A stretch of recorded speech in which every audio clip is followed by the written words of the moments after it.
khén hai nâng bom thâm lập phía luôn cho một nhóm ban để tu ăn được sạch bỏ sùng đại cái chỗ lục ba này nôm ở phần lập bọt thùng riêng đi để cái lòng tới ca phần lập bọt thùng riêng bộ miên ca kết ca phần lập như phần lập ba này trái bà rộng với ca phần lập nó cứ sùng đại lô bạn này thà lục chỗ chặt được ấp lục đặt tới cứ từ luôn rồi có ấp châu là rộng rồi bỏ lục rồi có ấp chân thấy ban hoa mà đá này nông phần lập cám nghe đi quân ở thị trấn cứ qua đi quân bọt thùng riêng sầm mạnh đó chân nhông chùm môi nâng bằng thế chùm môi nâng bằng hơn được phía ban phải chung kia sầm rạc bằng thế quá chưa được bọt này lục tổ chức chân mà đó pinនេះគឺបង្ខំមកជ្រើសរើសលំនាំបត់ដើម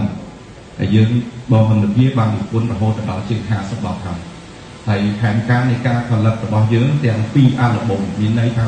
មួយអាល់ប៊ុមប្រហែលជា10វ៉ុលមួយវ៉ុលប្រហែល10បទអញ្ចឹងមួយអាល់ប៊ុមបទលំនាំបទដើមនេះប្រហែលជា100បទហើយមេឡូឌីថ្មីទម្រង់និងអត្ថន័យបទដើមដដែលប៉ុន្តែមេឡូឌីថ្មីប្រហែលជា100បទទៀតចឹងប្រកទាំងអស់200បទហើយ200បទគេគិតថាក៏មិនសាមញ្ញពេកដែរក្នុងការផលិតហើយបញ្ហាបច្ចេកទេសនៅប្រព័ន្ធ digital យើងខ្លាចជាប់ copyright យើងខ្លាចជាប់កម្មសិទ្ធិបញ្ញាដែលធ្វើឲ្យមានការ report ផ្សេងៗប៉ះពាល់ទៅដល់គម្រោងឯកសាររបស់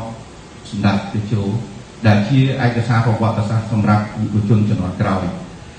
តាមពិតទៅជាកិត្តិយសដ៏ធំធេងនិងពុះពោះណាស់ដែលខ្ញុំបាទក៏ដូចជាក្រុមការងារបានទទួលសិទ្ធិពីសម្ដេចតេជោក្នុងការផលិតនៅអាល់ប៊ុមកម្រងបទចម្រៀងប្រវត្តិសាស្ត្រនេះព្រោះបទចម្រៀងទាំងអស់នេះគឺបង្ហាញពីទស្សនវិជ្ជាការតស៊ូរបស់សម្ដេចតេជោនិងសម្ដេចកតេប្រតិទិតវណ្ណរីដែលលោកបានតស៊ូចេញតាំងពីប្រវត្តិតាំងពីលោកចេញតាំងពីក្មេងវត្តរហូតទៅដល់រត់ចូលព្រៃរហូតដល់សង្គ្រោះរហូតទៅដល់មកដល់ថ្ងៃនេះសូម្បីតែខ្ញុំបើសិនជាខ្ញុំមិនបានទស្សនារឿងហ្នឹងក៏ខ្ញុំអត់ដឹងពីសាច់រឿងនៃការតស៊ូរបស់លោកដែរអញ្ចឹងហើយនេះគឺជាការចូលរួមមួយសម្រាប់ចូលរួមផ្នែកមួយទោះបីក្នុងអង្គភាពយើងមិនអាចមានលទ្ធភាពក្នុងការចូលរួមអ្វីធំដុំប៉ុន្តែយើងចូលរួមជាផ្នែកមួយក្នុងការថែរក្សា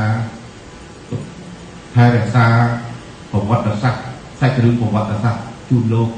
តែពិតរឿងគឺបានផលិតចប់គ្រប់នឹងបានផ្សព្វផ្សាយរួចរាល់ហើយប៉ុន្តែមិនទាន់មានបទចម្រៀង